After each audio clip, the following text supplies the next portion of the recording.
Tu es maman, fatiguée, à bout de souffle, et tu rêves juste d'un peu de calme. Bienvenue dans Maman oui, épuisé non.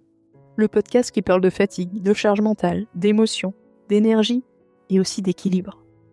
Mais surtout, qui t'aide à te reconnecter à toi-même, sans culpabilité, sans injonction, et sans te demander de partir 3 semaines à Bali ou de méditer en plein chaos quotidien. Moi, c'est Aurore, naturopathe spécialisée dans l'épuisement maternel. Et à travers chaque épisode de ce podcast, je vais t'aider à comprendre ton corps, ton mental, et à remettre un peu de souffle, de calme et de douceur dans ton quotidien de maman. Parce que maman ne devrait jamais rimer avec épuisement. Je te souhaite un très bon épisode. Il y a une phrase très simple, quelques mots, ça ne va pas. On pourrait croire qu'elle est facile à dire, et pourtant, pour beaucoup de mères, c'est l'une des phrases les plus difficiles à prononcer. Pas parce qu'elles ne ressentent rien, pas parce qu'elles vont toujours bien, mais parce qu'elles ont appris à tenir, à assurer, à gérer, à continuer. On demande rarement à une mère comment elle va d'ailleurs, au-delà de la logistique.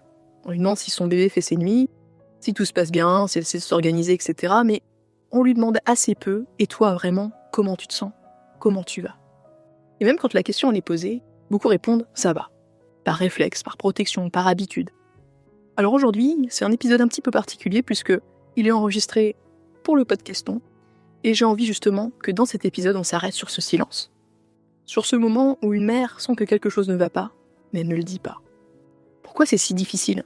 Pourquoi ces mots sont parfois plus lourds à porter que toute sa charge mentale ? De quoi a-t-on peur exactement quand on dit « ça ne va pas » ?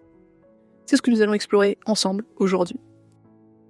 Alors, respire, et on commence tout de suite. Avant même de devenir mère, on a déjà intégré une image. La mère, c'est vraiment celle qui tient, celle qui assure, qui soutient, qui organise, qui veille. Elle peut être fatiguée, mais elle continue. Elle peut douter, mais elle assure. Elle peut être submergée, mais elle s'adapte. Et cette image, elle est partout. Dans notre famille, dans les films, sur les réseaux sociaux, dans les phrases qu'on entend aussi. Une maman, c'est forte. Une maman, ça fait passer ses enfants avant tout. Une maman, ça trouve toujours une solution. Alors, quand une femme devient mère, elle ne porte pas seulement un enfant. Elle porte une attente. Une attente de solidité. Et souvent, sans s'en rendre compte, elle se met un petit peu la pression aussi. Est-ce que je fais assez ? Est-ce que je gère ? Est-ce que je suis à la hauteur ? Dans ce contexte, dire « ça ne va pas » peut ressembler à un aveu d'échec. Comme si la vulnérabilité venait fissurer le rôle. Comme si reconnaître sa difficulté menaçait l'équilibre. Alors, beaucoup de mères développent une capacité incroyable. Celle de tenir, de continuer à fonctionner, à s'organiser, à s'occuper des autres. Même quand à l'intérieur quelque chose vacille. Et puis elles tiennent, puis il devient difficile de dire « non, ça ne va pas ». Parce que ce personnage-là, il a pris toute la place. Et que sortir du rôle va lui demander un énorme courage. Il y a quelque chose de très particulier dans la maternité. Ce n'est pas seulement un rôle, c'est aussi une transformation. Quand on devient mère, ce n'est pas une compétence qu'on ajoute, c'est vraiment une identité qui se reconfigure. Et dans cette reconfiguration, beaucoup de femmes se disent parfois, sans le formuler, « je dois y arriver ». Pas parfaitement, mais suffisamment. Alors, quand quelque chose vacille à l'intérieur, fatigue, tristesse, irritabilité, perte de repères, ce n'est pas seulement un état qui est menacé, c'est aussi l'image de soi. Dire ça ne va pas, ce n'est pas juste exprimer son mal-être. C'est parfois ressentir, si je dis que ça ne va pas, qu'est-ce que ça dit de moi en tant que mère ? Beaucoup de mères ont intégré aussi l'idée que leur stabilité est la base de l'équilibre familial. Alors elles se disent, je peux pas flancher. Comme si reconnaître une fragilité mettait en danger tout l'édifice. Et pourtant, c'est pas vrai. Dire ça ne va pas ne fragilise pas une famille. En revanche, le silence prolongé, parfois, oui.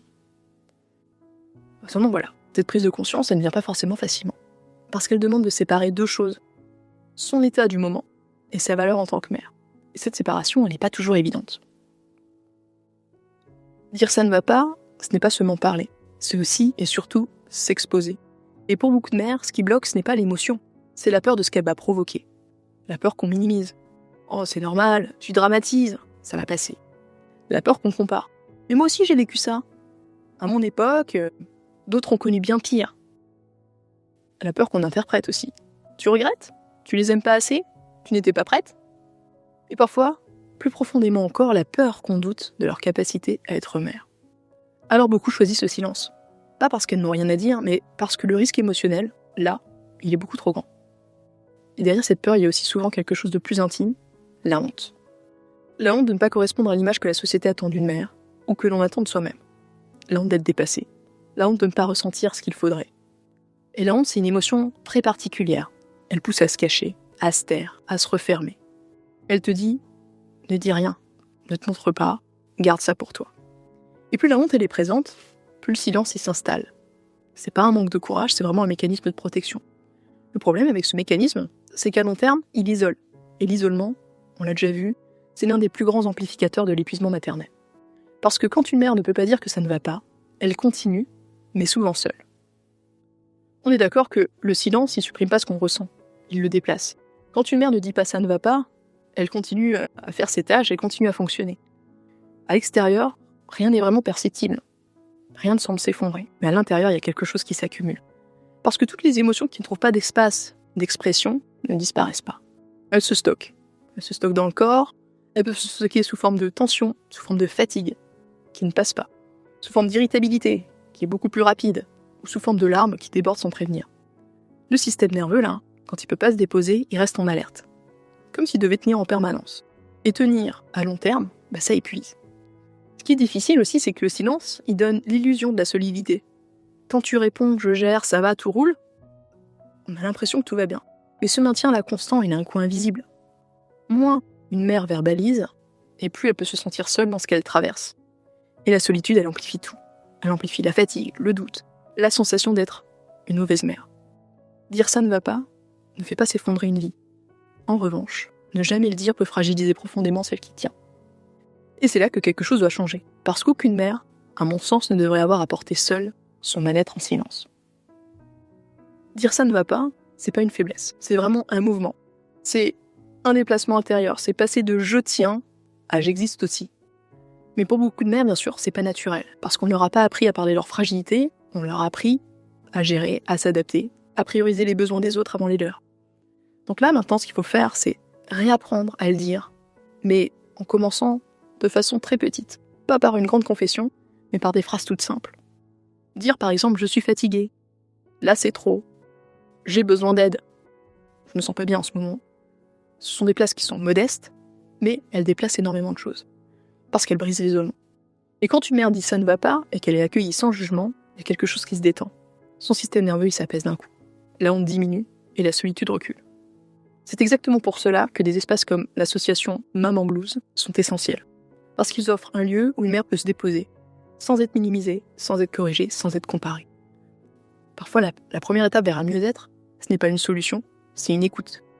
Et parfois, le courage immense d'une mère, ce n'est pas de continuer à porter en silence, mais d'oser dire « ça ne va pas ».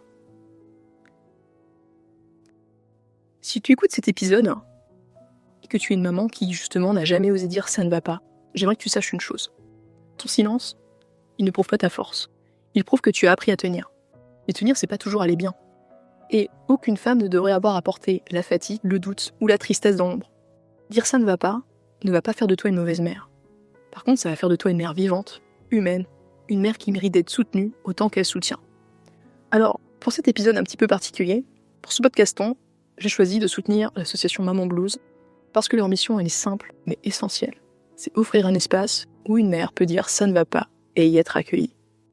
Si cet épisode te touche, si tu connais une maman qui se tait, si tu crois aussi qu'aucune femme ne devrait traverser ça toute seule, tu peux agir en partageant cet épisode, en parlant de ce sujet autour de toi, en soutenant l'association aussi. Parce que parfois, ce qui sauve, ce n'est pas une grande solution, c'est un espace où on peut enfin dire la vérité de ce que l'on ressent. Maman oui, silencieuse non. À très vite pour le prochain épisode.